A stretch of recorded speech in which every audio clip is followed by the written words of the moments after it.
Good morning everyone. देखिएगा, सभी प्यारे भाई बंधुओं को मेरा नमस्कार।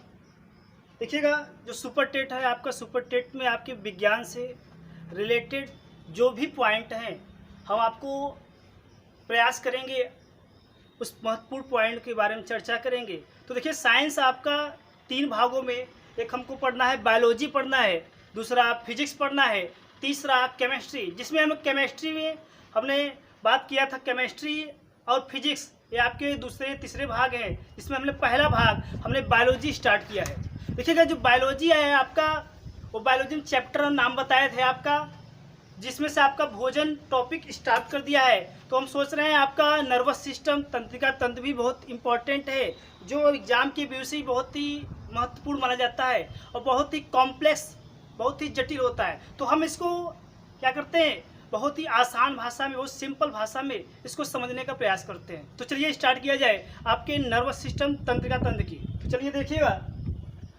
Nervous system.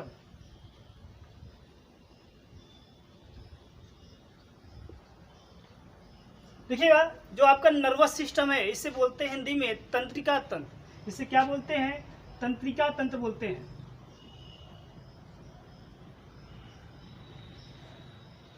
यहां पे समझिएगा, सिस्टम का अर्थ क्या होता है, तंत्र का अर्थ क्या होता है। तो देखिएगा, जो सिस्टम है इसे बोलते हैं ग्रुप ऑफ ऑर्गन। क्या बोलते हैं? इसे बोलते हैं ग्रुप ऑफ ऑर्गन, अर्थात कह सकते हैं ग्रुप मतलब समूह, ऑर्गन मतलब क्या? अंग।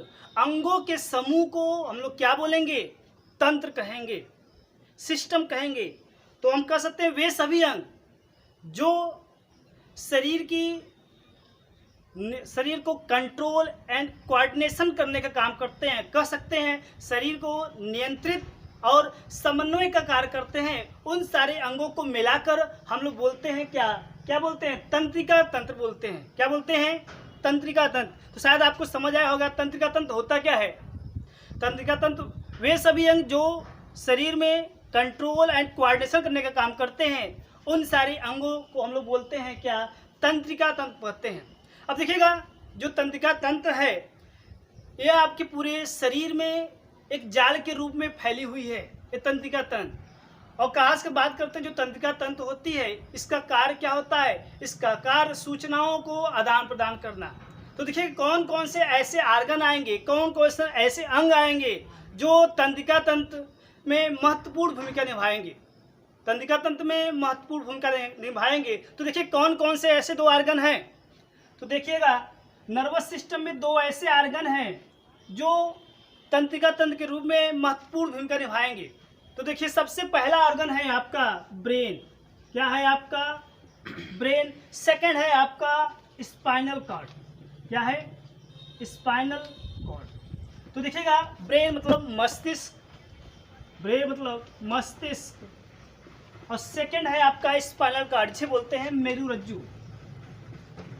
मेरुरज्जु।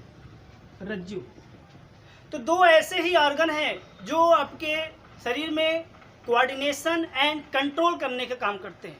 यही पूरे 2 ही अंग पूरे तंत्रिका तंत्र के लिए जिम्मेदार होते हैं। और खासकर समझिएगा, जो तंत्रिका तंत्र है यह एक प्रकार की कोशिका से मिलकर बना होता है, जिस कोशिका का नाम है क्या? Neuron cell. क्या नाम है?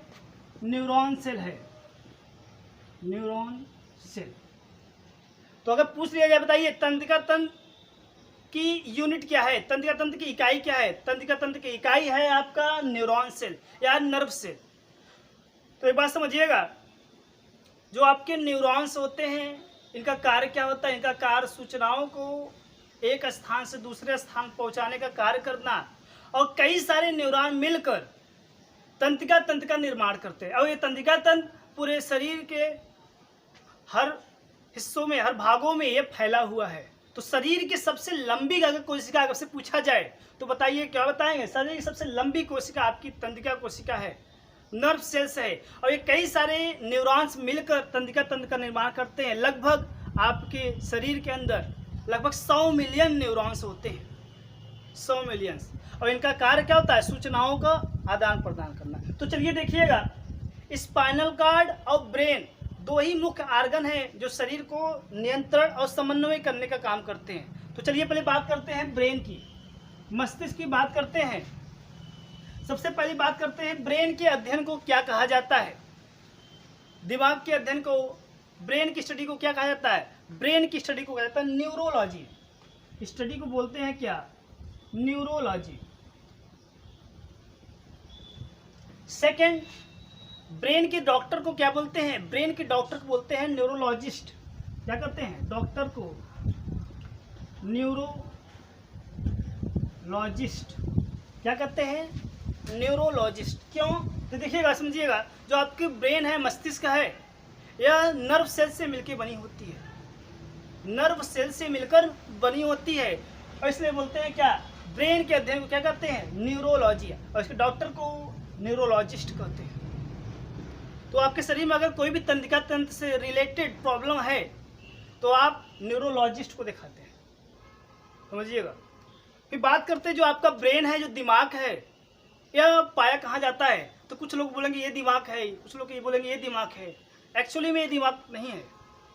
ये दिमाग, पहली बात करते हैं जो आपका ब्रेन है, इसका लोकेशन क्या है?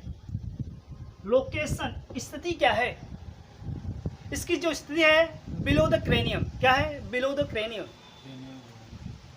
बिलो क्रेनियम, समझिएगा। बिलो मतलब अंदर या नीचे की तरफ, क्रेनियम के नीचे। क्रेनियम क्या है? क्रेनियम बोलते हैं कपाल अस्थि। क्या बोलते हैं? कपाल अस्थि। कपाल अस्थि। तो बस समझिएगा, जो क्रेनियम है, जो कपाल अस्थि है, यह है आपका कपाल अस्थि, और कपाल अस्थि के अंदर यह आपका ब्रेन है। क्या है? ब्रेन। तो जो ब्रेन है, जो दिमाग है, जब आपकी क्रेनियम, जो देख रहे हैं, जो खोपड़ी के अंदर पाया जाता है आपका दिमाग, तो हम कह सकते हैं इसकी लोकेशन क्या है? इसकी लोकेशन है क्रेनियम के अंदर पाई जाती है। अब बात करते हैं जो क्रेनियम है, जो आपकी कपाल अस्थि है, ये कितनी हड्डियों से मिलकर बनी होती है? बहुत बार एग्जाम में पूछता है। जो क्रेनियम है आपकी, ये आपकी 8 बोन से मिलकर बनी होती है। किससे? 8 हड्डियों से मिलकर बनी होती है, समझिएगा, क्रेन। अब बात करते हैं जो आपके दिमाग की जो भी 8 बोन्स है, ये आपस में किस ज्वाइंट से जुड़े होते हैं? ये जुड़े होते हैं आपके फाइब्रस ज्वाइंट से। किससे? फाइब्रस ज्वाइंट से जुड़े होते हैं, जिसे बोलते हैं हिंदी में रेशेदार जोड़े। क्या कहते हैं? रेशेदार जोड़। और ये सबसे मजबूत जोड़ होता है। सबसे मजबूत जोड़ रेशेदार जोड़ होता है, जो आपके कपाली अस्थियों को जोड़े रहता है। कपाली अस्थियां सबसे मजबूत हड्डियों के रूप में जाना जाता है, क्योंकि ये बना होता है calcium carbonate plus calcium phosphate का बना होता है कपाली अस्थियां। तो यहाँ से प्रश्न पूछता है, बताइए कपाली जो अस्थियां कितनी हड्डियों की मिलकर बनी होती हैं? ये टोटल 8 हड्डियां होती हैं। ये किससे जुड़ी होती हैं? किस ज्वाइंट से जुड़ी होती हैं? या रेशेदार जोड़े से जुड़ी होती है, फाइब्रस ज्वाइंट जुड़ी होती है। दूसरी बात, इनकी हड्डियां मजबूत होती हैं इसमें, क्योंकि पाया क्या जाता है? कैल्शियम कार्बोनेट पाया जाता है और कैल्शियम फास्फेट पाया जाता है। तो इतनी बात आपको ब्रेन को बताए हैं। कुछ और भी इंपॉर्टेंट पॉइंट है, पहले इसको आप लोग नोट करिएगा, फिर बताते हैं आपके ब्रेन के बारे में और भी इंपॉर्टेंट पॉइंट। तो चलिए नोट करिए इसको।